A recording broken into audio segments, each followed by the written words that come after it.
हरिओम हरिओम। देखिए, मैं आज जो यह कथा सुनाने जा रहा हूँ वह यह कथा है कि मनुष्य जब मरता है, मनुष्य के मरने के बाद मनुष्य का जो जीव है, यह जीव आत्मा मनुष्य के मरने के बाद यमपुरी में यानी यमलोक में किस तरह पहुँचता है और किस द्वार से जाता है और क्या क्या यातनाएं सहनी पड़ती हैं।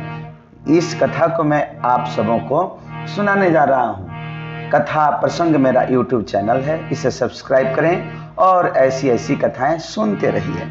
यह कथा मैंने गरुड़ पुराण से 514 नंबर पेज से सुनाना चालू किया है। आप भी इस पुस्तक में पढ़ सकते हैं। भगवान बोलते हैं गरुड़ से कि हे गरुड़, वायु रूप होकर भूख से पीड़ित कर्मजन्य शरीर का आश्रय लेकर जीव यम के साथ चित्रगुप्तपुर की ओर जाता है। सबसे पहले जीव कहाँ जाता है तो चित्रगुप्तपुर की ओर जाता है।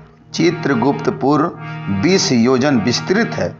यह चित्रगुप्तपुर 20 योजन में इसका विस्तार है।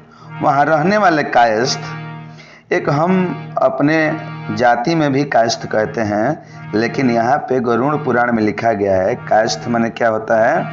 कायस्थ नाम की एक देव योनि विशेष है। देवताओं की योनियों में भी एक कायस्थ नाम की अलग योनि है, उसके बारे में कहा गया है।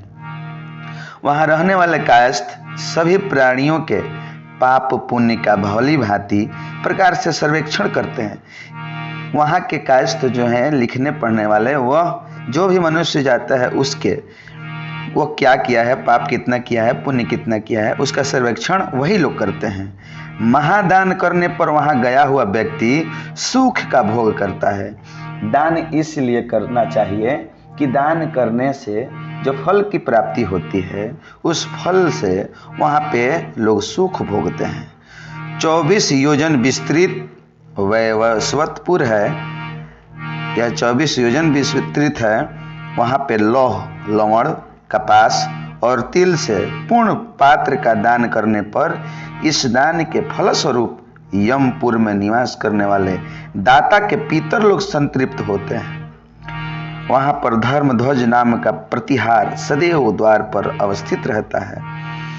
इस यमलोक में जो पहरेदार हैं, जिसे प्रतिहार लिखा गया है, वह सदैव धर्मध्वज नाम का वहीं पे स्थित रहता है। सप्त धान्य का दान देने से धर्मध्वज प्रसन्न हो जाता है। जो सप्त धान्य है 7 प्रकार का, वह दान देने से वहाँ का धर्मध्वज जो है पहरेदार, वह प्रसन्न हो जाता है। वहाँ जाकर प्रतिहार प्रेत के शुभाशुभ वर्णन करता है।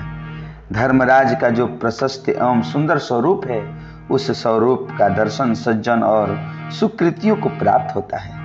जो दुराचारी जन हैं वे अत्यंत भयंकर यम के स्वरूप को देखकर भयभीत होकर हाहाकार करते हैं। जिन मनुष्यों ने दान किया है उनके लिए वहां पर कहीं भी भय नहीं है।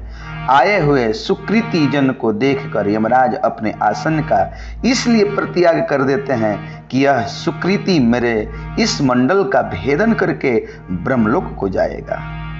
देखिए, जो अच्छे काम करके जाते हैं, दान पुण्य करके जाते हैं, यश कमा कर जाते हैं, उनके लिए यमराज अपना भी आसन छोड़ देते हैं। दान से धर्म सुलभ हो जाता है और यम मार्ग सुखावा हो जाता है। जो दान करके जाते हैं उनको कोई भी यातनाएं नहीं सहनी पड़ती हैं। इस यमलोक का मार्ग अत्यंत विशाल है। इसकी दुर्गमता के कारण इसका अनुगमन कोई नहीं करना चाहता। हे वत्स, बिना दान पुण्य किए प्राणी के धर्मराज के भवन में पहुंचना संभव नहीं है। जो लोग दान पुण्य नहीं करते हैं वह धर्मराज के यहाँ नहीं पहुंच पाते हैं। उस रौद्र मार्ग में महाभयंकर यम के सेवक रहते हैं। एक एक पुर के आगे 1-1 हजार सेवकों की उपस्थिति रहती है। यातना देने वाले यमदूत पापियों को प्राप्त करके पकाते हैं। वहाँ पर यमदूत उसको 1 मास तक रखते हैं और भारी यातनाएं दंड देकर तब वहाँ से आगे बढ़ाते हैं। उस मास के बीतते ही वह 1/4 शेष रह जाता है। हे कश्यप पुत्र, हे गरुड़, भगवान कहते हैं कि हे गरुड़, जिन लोगों ने अर्धदेही क्रिया में विहित दानों को नहीं किया है। जो मैंने दान करना चाहिए वह दान लोग नहीं किए हैं, वे लोग बहुत कष्ट झेलते हुए उस मार्ग में चलते हैं। अतः प्राणी को यथाशक्ति दान देना चाहिए। दान न देने पर प्राणी पशु के समान यमदूतों के द्वारा पास में बांध कर ले जाया जाता है। जो लोग दान पुण्य किए रहते हैं वो आसानी से चले जाते हैं, लेकिन जो दान पुण्य नहीं किए रहते हैं उनको पशुओं द्वारा बांध कर जबरदस्ती खींच कर ले जाया जाता है वहां पे यमदूतों के द्वारा। मनुष्य जैसा जैसा कर्म करता है उसी प्रकार की योनि में उसको जाना पड़ता है। अच्छे कर्म करेंगे अच्छे योनि में जाएंगे, बुरे कर्म करेंगे बुरे योनि में जाएंगे। वैसा ही उन योनियों में भोग भोगता हुआ वह सभी प्रकार के लोकों में विचरण करता है। जब मनुष्य योनि प्राप्त होती है तब भी लौकिक सुखों को अनित्य जानकर प्राणी को धर्माचरण करना चाहिए। देखिए, जब मनुष्य को योनि प्राप्त हो, आप अच्छे अच्छे कर्म कीजिए, यश कमाइए, दान कीजिए और बुरे कर्म का परित्याग कर दीजिए। कृमि, भस्म अथवा विष्ठा ही शरीर की परिणति है। जो मनुष्य शरीर प्राप्त करके भी धर्माचरण नहीं करता, वह हाथ में दीपक रखता हुआ भी महाभयंकर अंधकूप में गिरता है।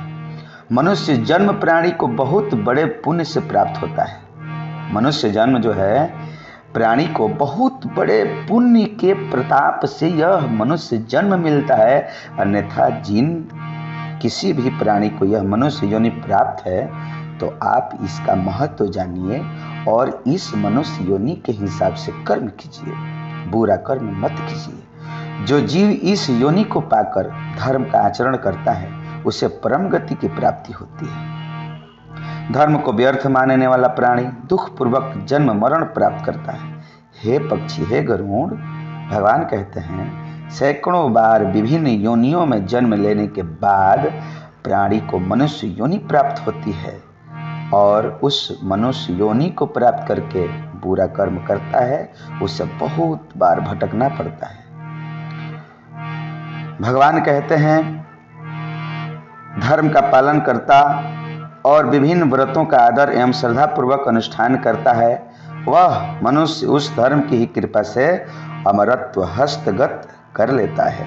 फिर उसकी पुनर्जन्म नहीं होती है और वह सिद्धि प्राप्त कर लेता है। अगला कथा फिर सुनाएंगे, सुनते रहिए कथा पर।